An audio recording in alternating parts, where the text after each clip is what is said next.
Wow, আমার কতগুলা কিন্ডার জয়!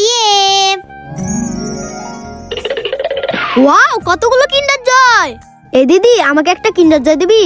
জি না, আমি অনেক কষ্ট করে বাবার থেকে কিন্ডার জয়গুলা নিয়ে আইছি, তোমার দিমু কি লিগা? দিবি না? হ্যাঁ, বাবা। কি হয়েছে কিপা, তুমি কান্না করতেছো কেন? জানো বাবা, রাজদীপ আমার সব কিন্ডার জয় নিয়ে গেল, আমার কিন্ডার জয় চাই। এই কিপা দাঁড়াও, কান্না করো না, আমি দেখতেছি বিষয়টা। রাজদীপ, এদিকে আসো। কি ব্যাপার, তুমি কিপার কিন্ডার জয় নিছো কেন? আমি দিদির কাছে চাইছিলাম, কিন্তু দিদি আমাকে দেয় নাই, তার জন্য আমি 2টা কিন্ডার জয় নিছি। হেই, তুই চুরি করে নিছস? দে। কিপা, তুমি একটা ভুল করছো। ও তোমার ছোট ভাই, তুমি সব খাবার একলা খাবা কেন? ওকে দিয়ে খাবা, যে কোনো খাবারই হোক ওকে দিয়ে ভাগযোগ করে খাবা। সরো, আমি ভাগ করে দিতেছি। রাজদীপ, এই কিন্ডার জয়গুলা তুমি নাও।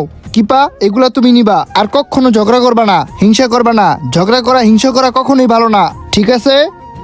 বন্ধুরা, যারা বাবাকে ভালোবাসো তারা ভিডিওতে লাইক আর সাবস্ক্রাইব করে কমেন্টে বাবা লিখে যাও।